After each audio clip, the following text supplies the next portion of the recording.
Have you ever looked out the window, watched the world moving outside, and thought to yourself, where did everyone go? Maybe it's not that people are gone, they're still around, but the connections feel thinner, quieter.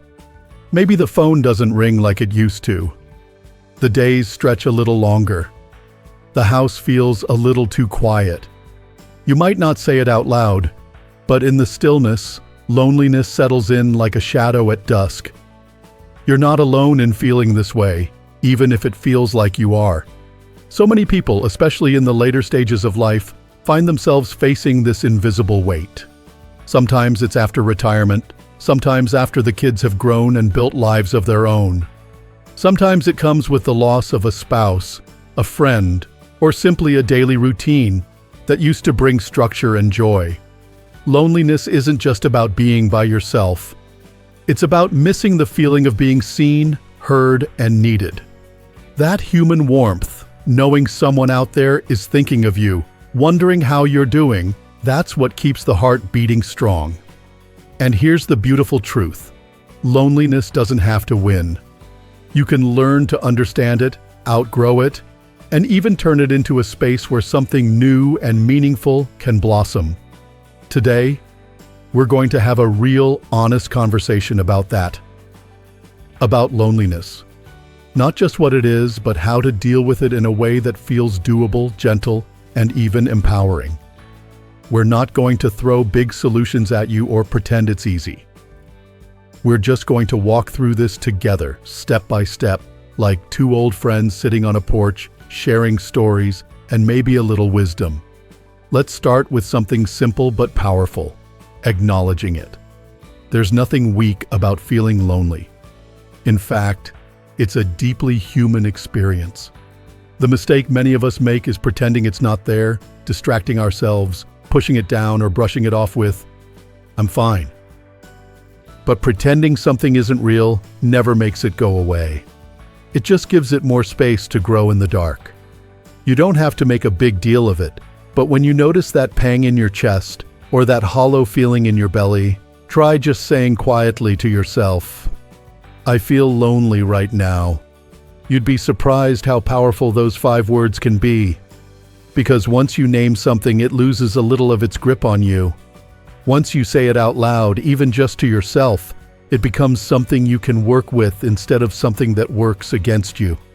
Now, you might be wondering, okay, I've acknowledged it. What now? Well, let's talk about rhythm. When you were working or raising a family, your days had a rhythm.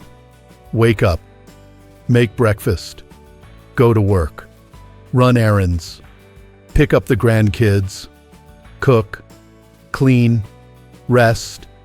It was full, sometimes too full, but it kept you moving, connected, useful. And now, maybe the pace has slowed. Maybe it's stopped completely. When our daily rhythm fades, it leaves behind a silence. That silence can feel peaceful, or it can feel like an empty drumbeat reminding us of everything we used to do, used to be. So here's a gentle step you can take. Create a new rhythm. It doesn't have to be complicated. In fact, the simpler, the better. Maybe every morning after breakfast you step outside and water the plants, or just sit and listen to the birds. Maybe you take a walk at the same time each afternoon, even if it's just around the block. Maybe every Sunday you call someone you love, even if they don't always pick up. You're creating small anchors, little moments that tell your body and your spirit, there's still movement here. There's still life happening. And don't worry if it doesn't feel magical right away. It's not supposed to. It's like starting a fire on a damp morning. It takes a little patience, a few tries, and maybe some kindling from unexpected places. But once that fire is going, even just a flicker, it can warm everything around it. Now let's talk about something that often gets overlooked, but can change everything. Curiosity. When we're young, we're naturally curious. About people, about the world, about new things. But somewhere along the way, life wears us down. We start saying things like, "That's just how it is." or "It's too late for me to try that." We stop being curious. And when curiosity dies, connection dies with it. Here's a little secret. Loneliness doesn't always need a crowd to go away. Sometimes it just needs a spark. That spark can be something as small as wondering what kind of bird you saw on your windowsill this morning and looking it up, or asking the young person at the grocery store how their day's going, or watching a documentary on a place you've never been and letting your mind wander there for a while. Curiosity brings freshness. It reminds you that there is still more to see, more to ask, more to discover. It turns your attention outward, toward the world, and inward, toward yourself. That's where you'll find companionship, even if there's no one else in the room. Let's not forget about the power of presence. You don't have to be surrounded by people to feel connected. Sometimes the most meaningful moments are when you're fully present with something small. Your morning cup of tea, the warmth of the sunlight on your hand, a favorite song that brings back a memory from decades ago. When you really let yourself be present in those moments, even the lonely ones start to soften. It's not about pretending you're not alone. It's about realizing that aloneness isn't always the enemy. It can be a kind of quiet friendship if you let it. We'll keep going from here, but for now, just remember this. Loneliness is not a life sentence. It's a signal, a sign that your heart is ready for something deeper. And you, yes, you, are more than capable of meeting it with strength, softness, and a little curiosity. Sometimes the hardest part isn't feeling lonely. It's not knowing what to do with that feeling. It hangs there like a thick fog, and no matter how you try to shake it off, it clings. But there's something powerful about realizing that even in the fog, you can still take one step forward. One small, intentional step. And one of those steps is reaching out even when it feels uncomfortable. For a lot of us, especially as we get older, reaching out can feel risky. Maybe you're thinking, what if they're too busy? Or, I haven't spoken to them in years. Or the hardest one, what if they've forgotten about me? But here's something worth remembering. Most people are just waiting for someone else to make the first move. And they might be feeling just as alone as you are. You don't need a long speech or a perfect excuse. A simple message like, just thinking of you today, hope you're well, can open a door. That door may not swing wide open right away, but it doesn't have to. Even a crack of connection lets in the light. And sometimes that light is enough to shift everything. Now, I know not everyone has family or old friends to reconnect with. And for some, the people they miss the most are no longer here. That's a different kind of loneliness. The kind that sits deep in the heart. When someone you've loved for a lifetime is gone, the silence they leave behind can be deafening. But even in that silence, there's room for new voices. It's never too late to meet someone new, and no, that doesn't mean dating unless that's something you're looking for. I mean connection in its purest form. Kindness, conversation, laughter. Think about the places where people naturally gather. Libraries, community centers, neighborhood cafes, even church groups. Not because you have to go, but because being around others, even in simple settings, gives loneliness less space to stretch out. And if stepping into those spaces feels overwhelming at first, here's something gentle you can do. Start small. Sit on the same park bench each day. Make eye contact. Say hello to someone walking their dog. Compliment the cashier on their earrings. Human connection doesn't always begin with long talks. Sometimes it begins with a shared glance, a kind word, a smile. And sometimes connection comes from giving, not getting. Volunteering in any form has this magical way of turning loneliness into something softer. When you show up for someone else, even in the smallest ways, you start to feel needed again. And being needed, well, that might be one of the best feelings in the world. You might say, but what could I possibly offer now? The answer is yourself. Your time, your presence, your listening ear, helping out at a local shelter, reading to children at the library, even making phone calls to check on others. These are not small things. They are threads in the great tapestry of connection. And when you give, you don't just brighten someone else's day, you bring purpose back to your own. And let's not forget the connection we build with ourselves. You know, we spend so much time trying to fill the space around us with noise, movement, and company. But what if we turned inward for a moment and asked, what do I actually enjoy? What makes me feel alive? Because there is real joy in rediscovering what lights you up. Whether it's painting, gardening, baking, storytelling, or even learning something entirely new. It's okay to be a beginner at 70. It's okay to try something you've never done before. It's okay to fail at it and laugh and try again. These little adventures remind you that life still holds surprises. And surprises, even small ones, have a way of softening loneliness like sunlight melting frost. Maybe you've always loved music.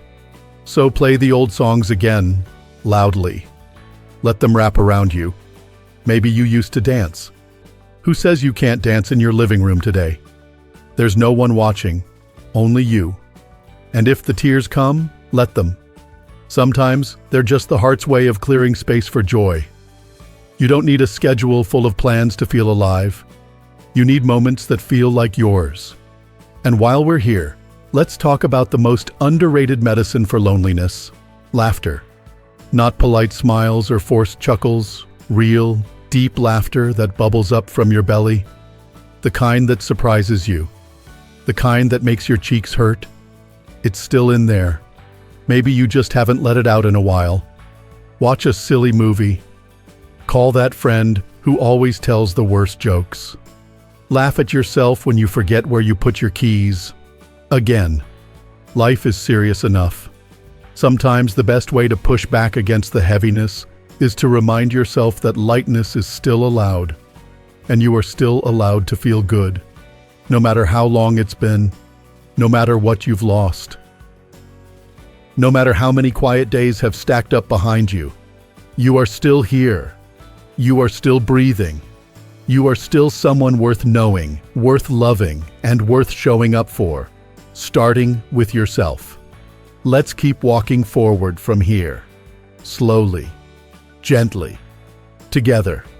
You know, one of the most powerful shifts happens when we stop waiting. Waiting for the phone to ring. Waiting for someone to show up. Waiting for something to change. Because here's the truth that's both sobering and freeing.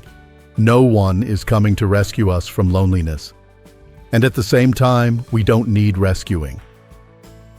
We just need to remember how to show up for ourselves, one kind word, one small gesture at a time.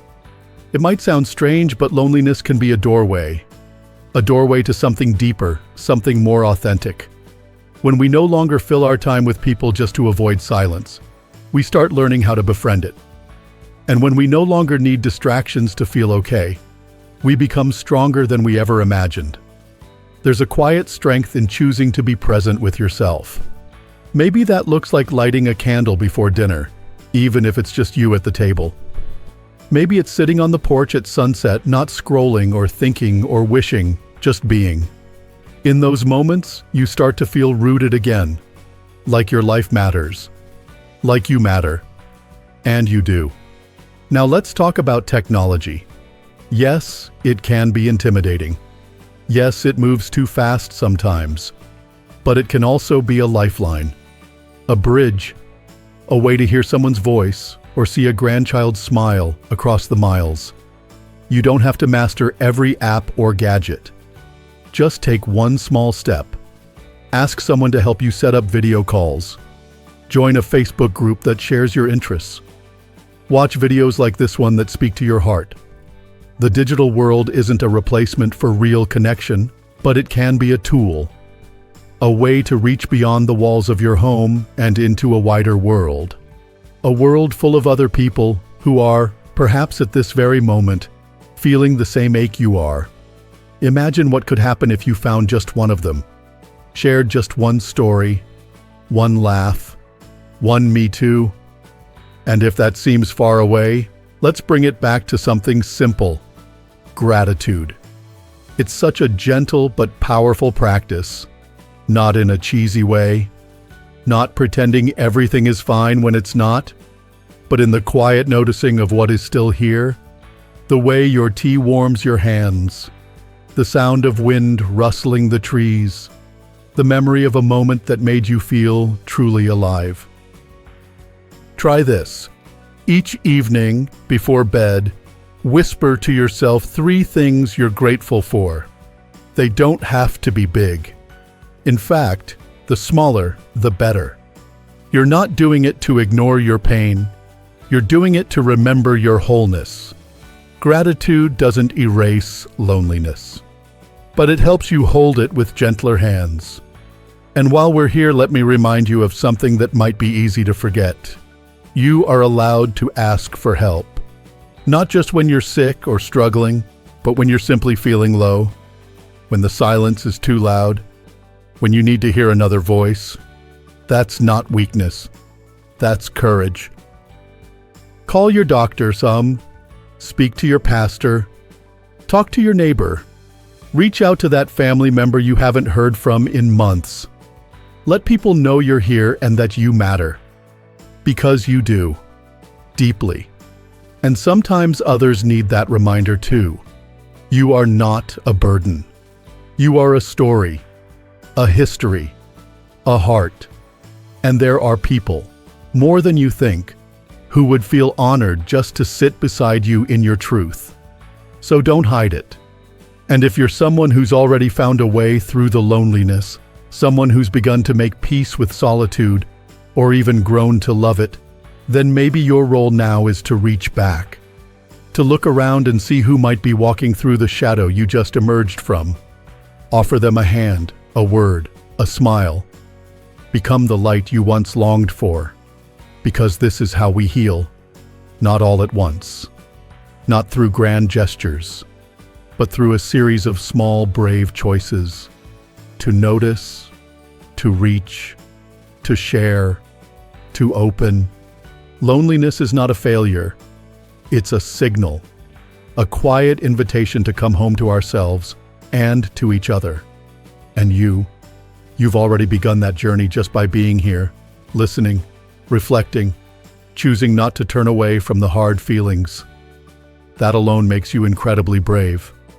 It means there's still life in you, still connection waiting to be found, still laughter to be had and stories to be told. You are not too old.